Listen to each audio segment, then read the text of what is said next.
Welcome to Chasing Hard podcast, where we talk about trusting God when life doesn't turn out the way you planned. If you're anything like me, you've experienced at least one thing in your life that didn't go the way you thought it was going to go.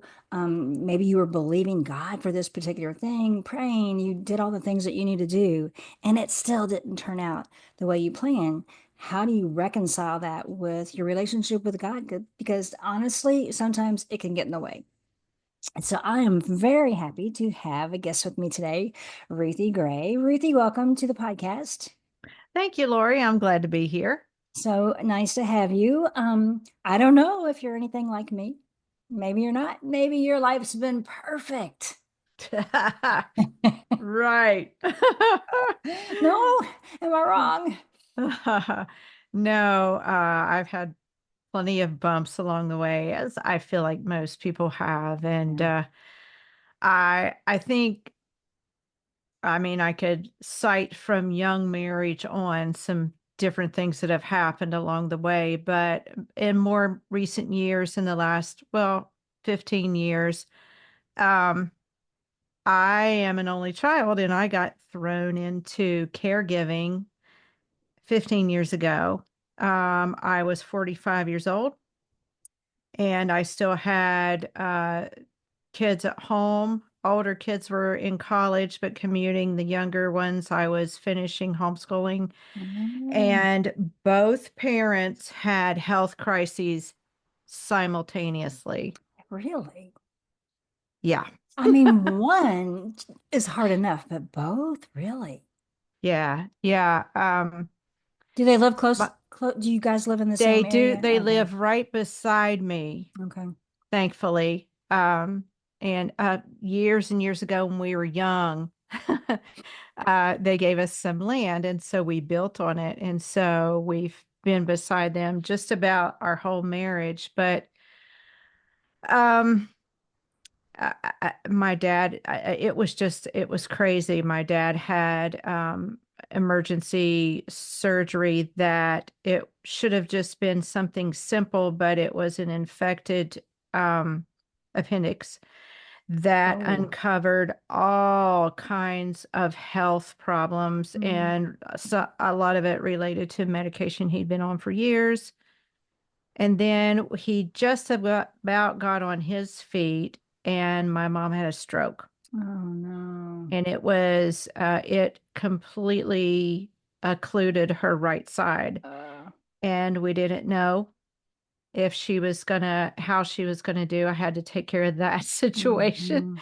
And then we got her starting to recover, and she fell and broke her collarbone, and Oh, she started passing out all the time. And she then right after that, my dad had a life-altering automobile accident. oh my gosh. So this is not And one thing. Yeah, I didn't. no, this was Oh, all within the span of the first 6 months of the year. oh my goodness. Yeah. So, Wow. and it just kept going. There Mm. just kept being, I remember there being a 3 month period where I was either in a hospital, an emergency room, a doctor's office, or a rehabilitation center with Wow. one or the other of them. And I just about lost my Oh, mind. I can't imagine. I homeschool my kids as well, so I can't imagine that. And then taking care, I mean, just taking care of everything that running a family involves. And then you're not just one parent, but both parents, but multiple things with both parents. Mhm. And so, did that affect your faith at all?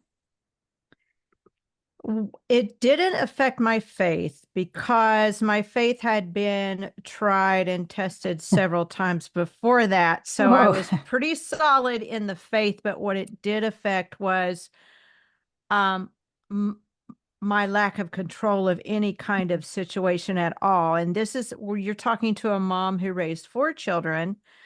Uh, Up until that point, they had all been under my roof. Everybody did what they were supposed to, and I told them where to go and where to be and all that yeah. stuff. And I controlled the chaos.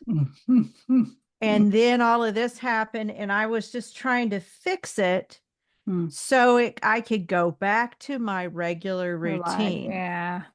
And I remember the first time that my mom went to her checkup after her stroke, and my dad, I said, "What did the doctor say?" And mom said I was fine. Mm. And I said to dad, "What did he say?" And he said, "I don't know. She went in there by herself. I just stayed out in the waiting room." And I thought, okay, Oh no. this Yeah. is how this is going now. I Yeah. really have to be on top of all of this.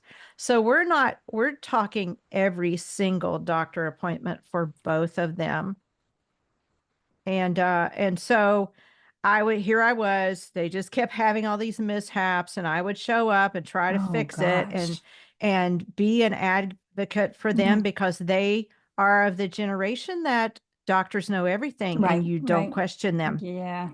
And I was chasing down surgeons and healthcare providers in elevators and down the halls of, I mean, I was doing everything that I could to fix this. And I Yeah. remember it coming to a a pinnacle one day in the hallway of the hospital after my dad's accident, where I was just losing it. I was just crying so hard, and my husband was there with me. And I remember God saying, just, it was an impression. And he said, "Ruthie, this is the plan now." See, that's the thing.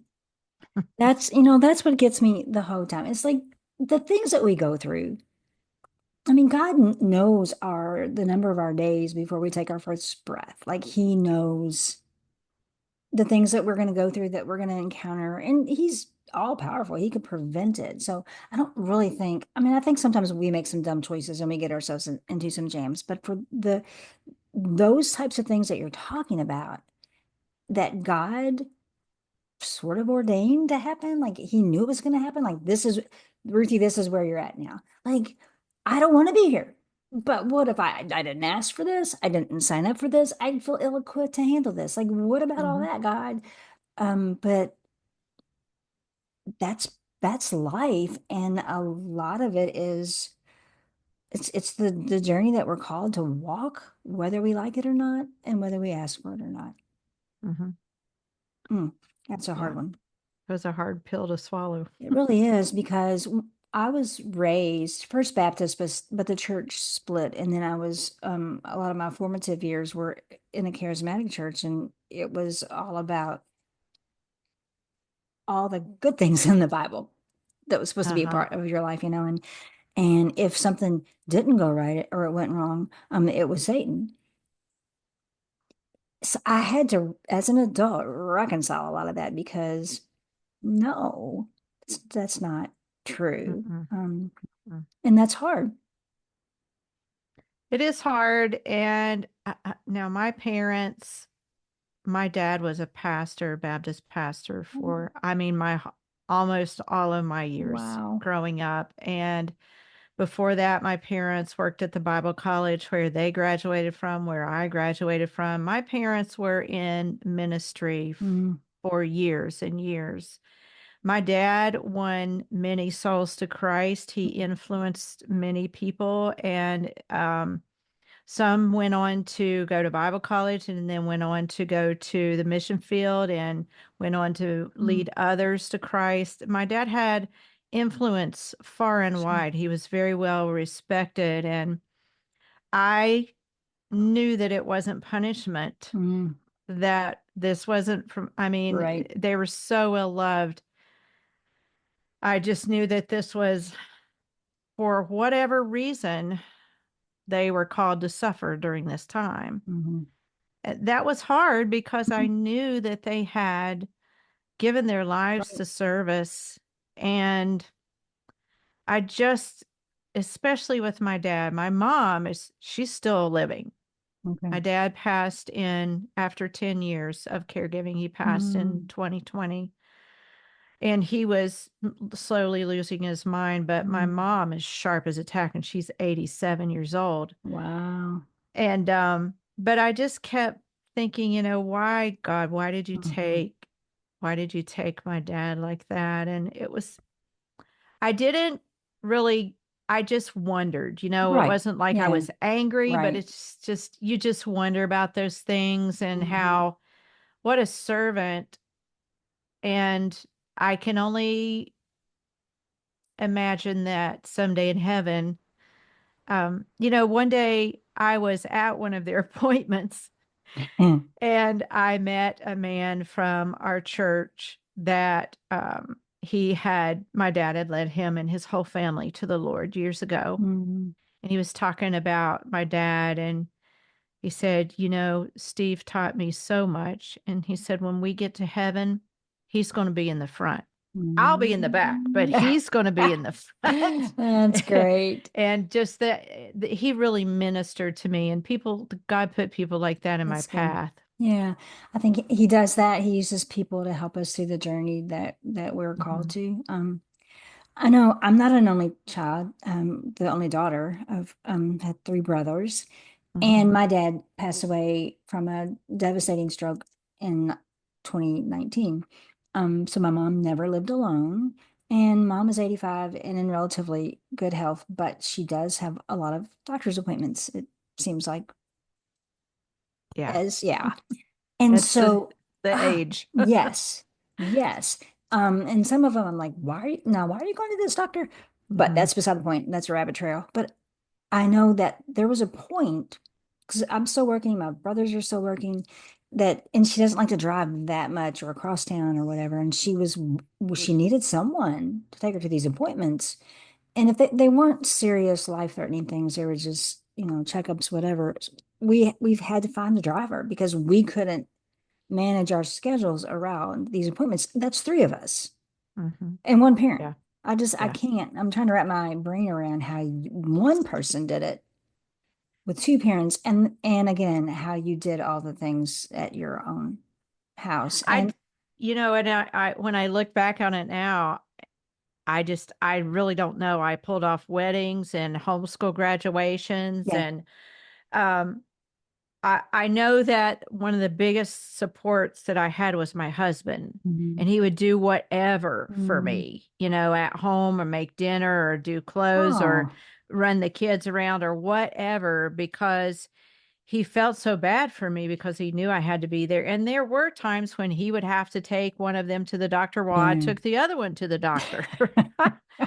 And it Wow. had it not been for him, I've often said, I'm so glad God doesn't let everything be terrible at once, because he was a gift to me. My Mhm. husband has been a gift to me this whole time and a source of support, and continues to be. Mhm. He built an apartment for attached to our home for my parents because Wow. their home was just crumbling basically under them. Mhm. And so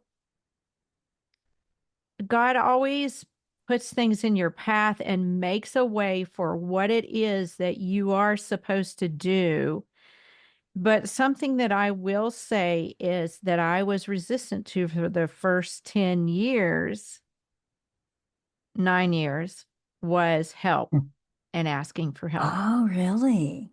Yeah, Hmm. that's hard. I mean, it is hard to do sometimes because, hey, we're supposed to be super women, right? Especially Hmm. if you're a Christian. Wow. Yes. But it came to the point where my mom had broken her hip. Oh, My gosh. dad was home. He'd lost He lost his lowers of his false teeth. Mhm. So he took his uppers out. And my dad was at this point experiencing a lot of sundowners and couldn't remember things. His Mhm. reasoning was off. And he would take his upper false teeth everywhere with him that he went in their apartment, and just he would put them on the table. And that was to remind him to find his lowers, which we didn't find for months. They were under the couch. Oh, wow. But I came home one day, and he had all of these dishes he was trying to wash. And I would be at the hospital all day trying to get answers for my mom and help her. I would come home, go in the apartment, and dad would have the whole place in chaos. And he had all this lineup of dishes, and they were not only on the counters, but they were on the bench, and they were on a stool. And he was trying to line them up so he could wash them And I thought, this is bananas. I Oh, have to have some help here. yeah. And that's when I started putting things in motion, like state funded. I got a Okay. state funded program, and then I got some friends to come in. So it was a lot of different things, and the Lord just brought them one at a time. But He had it available to me if I would just Yeah. ask. Yeah. And easier said than done. I get it, but sometimes it takes us a while to get to that Hmm. point. But hey, it only took you 9 years, so way to go. Yeah, hard head. So during this time, you said you had a couple of kids in I college. I had two in college and two still Okay. being homeschooled. Were they, did they live away or were they living at home and No, going? everybody was living at home at Okay. that point. They were commuting. The older two were commuting to college. Okay. So, I mean, my middle child, oldest son, actually did the same thing, lived at home and during his college years. Hmm. They eventually finish college and they move out. Hmm. And it's what we raised them to do. But, it's not what it's like, wait, what? Like, you're going to move out now, but I'm not ready for you to move out just yet. And that, that, that was hard. That was hard, especially my youngest son when he moved out. He lived on his own for a couple of years and then he moved 2,300 miles to California and I live in Kentucky. So Oh my, that was could not like that's hard. yeah. So your nest is empty now? Yes, it's completely empty. Wow. But I was one of those moms that was excited for my kids at the next independent step Mm. that they took. Like I wasn't the mom that cried when they graduated kindergarten. I was like, yes, everybody can take a shower on their own now, stuff like that. But Yeah. I was excited for them too at every Yeah. stage and just watching their personalities evolve and Yes. shine. And so I was excited for them when they left for college, when the different ones moved out and got married and all that. But so my first one got married and just moved like 20 minutes away, and that was fine. Then the Yes. other three were still home, but then the two middle ones left for two different colleges in two different states. And Mm, it started to sink in and mm, that I had worked my way out of a job, yeah. and I began to feel purposeless and without, I just didn't have any idea what to do Yeah. anymore. And I thought, there's nothing to live for now. And I didn't really expect it to go. I didn't expect to feel that way. And I didn't Mm, expect to feel the grief, the end of an era, and all yeah. that. And it was just really It's hard. It was a hard. hard time. It really is. And I mean, some parents don't seem to go through that. And so maybe it's Hmm. just the different ways that we're wired, but it really was for me as well. And I remember when moving my son to California and leaving him there was seriously the hardest thing I ever had to do. Even though he went to work at a church, he's a worship leader, and I liked the community, I liked the church. Leaving him there was really, really difficult. And I remember thinking, okay, so he lives there, we live here. We just have to, figure out ways to make him a part of our life Hmm. here. And after attempting to do that for a while, then I'm like, you know what? This is really not working. His life is there. We're here. And even though we can still have a relationship, it's not gonna work like I thought it was gonna work. Like I can't FaceTime him into everything. He's gone. He's living his own life there, and that's awesome. So I'm happy for him, but like I still would like him here. Like in the 30-minute, 2 hours, something, Yes. but Yes. I didn't expect it was a gradual dawning, and maybe that's a good thing. I didn't expect it to be that hard. Yeah. And he met someone and they're engaged, and he's going to be my first one to get married, and it's going to be in California, and yeah, yeah. Well, Well, congratulations thank that you. Do you have grandkids? he's doing well. Yes, I do. I Oh, have there you go. three and one on the way in February. And are they close by? Are your kids close by now? So of the four, my three girls are. I have three girls and a boy. Okay. So my three daughters are all here with their husbands in the neighborhood, Okay. not in the neighborhood, but Sure. in the state. They each live, let's see, the farthest one lives 25 minutes from me. Okay. So it's not bad at all. They were just here for Thanksgiving, Oh, and I see them every week, right. sometimes multiple times a week. My son lives 4 hours away. I live in West Virginia. My son lives in Knoxville with his wife. Oh, okay. So it's only four Do you have grandkids in hours. Knoxville?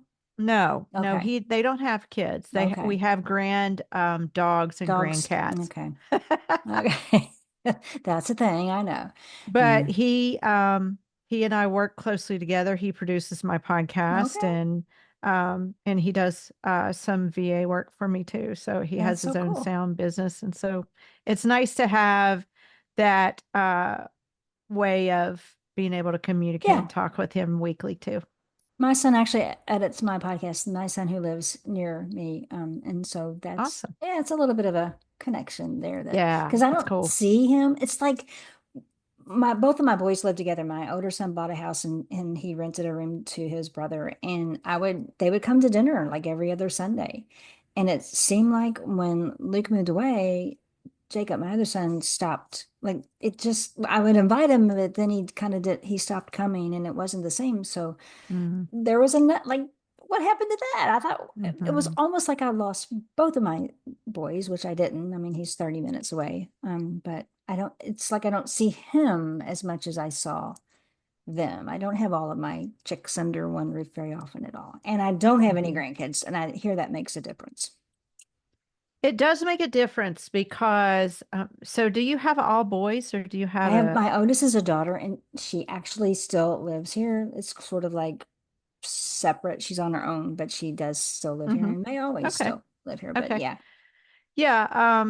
And I think that sometimes the guys end up being more independent and the girls end Yeah. up coming back to mom. Yeah. Hence, all of my girls here for Thanksgiving, they all live Yeah. here because they want mom and dad's Yeah. influence on their kids. So, yes, grandparents do make or grandchildren do make a difference as far as being close. Yeah. And I guess they're not living with you, but they feel that kid connection, whatever. I Mhm. hear it's great. I don't know, but I hear it's really something. It is. I'm It's looking forward to. wonderful. And it's also great because you don't have to discipline them and you can just go out and like tomorrow evening, I'm going to take my 11-year-old grandson and watch him for a few hours. He's at home and he could be home, but I like to like take him out while his Yeah. sister's gone and his mom. And I'm going to Oh. take him and spoil him with a Chick-fil-A peppermint milkshake. And Oh, because 'tis the sometimes we season. go, yeah, sometimes we go to, I don't Oh. know, the flea market kind of stores and stuff because he likes old things. If you can find different things that you can relate well Mm. with them and find their love language, something you can have in common with them, that really helps. Mm, yeah, I'm And, sort of gearing up for, I mean, obviously they're not going to get married until sometime next year. So I'm gearing up for long distance grandparenting. I mhm. don't know that, I don't know what that looks like, but I guess we have FaceTime and, um, You do have FaceTime, and that's a game changer. And I'll tell you something that I've that I like to do with my kids and grandkids. I always had an advent calendar with my kids. oh, cool. So I just got a cheap one that you open the windows from Amazon, and it's got the whole Jesus scene, the whole birth at Bethlehem scene, and you go from number one and go on up. And when you open one, it has a verse on it. So I was behind yesterday, 2 days. Okay. And so I FaceTimed my two older grandkids. They're 11 and 8. And I said, okay, Sawyer, can you see the number one? Do you kind of FaceTimed Oh, him? that's And great. so, and then I opened it and then I said, can you read that? And so it was about the star. And then I put his sister on, and she Mm. did the same thing, you know. Now my next Oh, grandchild is 2 years old. He can't read, but he could look at it or, yes, open it with me. So that's I great. just thought, they only live like 12 minutes from me, but it was a school night. And I thought, you know Hmm. what? We're already behind 2 days. I'm just going to Let's FaceTime do and it. we'll I do like this. it. That's a great use of technology. Yeah. So, as we're wrapping this up, to a couple of things, what would you say to a person who finds himself caring for their aging parents, and feeling alone and overwhelmed, still with kids at home or whatever? What words of wisdom, what would you want to say to them? Something that I did was I kept up my quiet time as much as I could.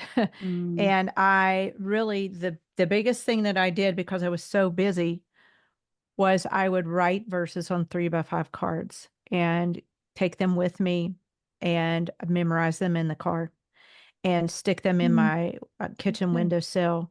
And that really helped carry me through. I prayed a lot. I praised a lot in the car. Praise really helps your Mhm. perspective. I had a lot of people praying for me. So, I would say just dig into the Lord and don't be afraid to ask for help. I was thinking you might say that. Don't be afraid to ask for help. I mean, yeah, that is good. And then I know you have your own podcast that you're also a published author of how many books? I have three. Two Okay. are on their ebooks Okay. on Amazon, and then one is a hard copy and on Kindle. It's my recent one. The other two are from early years Okay. for young moms dealing Oh, with parental anger. But the most recent one is Empty Nest Awakening, Weaving the Threads of Your Passions into Purpose. that sounds good. So I guess you're writing from experience because I guess you Yes. figured out that you actually do have a purpose apart I from your did. And children. it's So my story, but it's yeah, also your story yes. and it has guided questions for Oh, cool. how to weave the threads for your next step. Oh, that's good. Well, thank you so much for sharing this time with me. I'm honored that you would do that and to share parts of your story. And I hope what do I hope for you? I hope you continue writing books and continuing to live out your purpose. And you know, how honoring it is that you obeyed God and got the opportunity, even though it was hard, to care for your parents, because I do feel like that's what we're called to do as our parents Mhm. age, and not everybody wants to do it or can do it. And just kudos to you for doing that for a very long time. Thank you. Yeah. God enables, He gives more grace. Yeah. Well, thank you for joining us, listener, and I will be back next week. I hope you are too.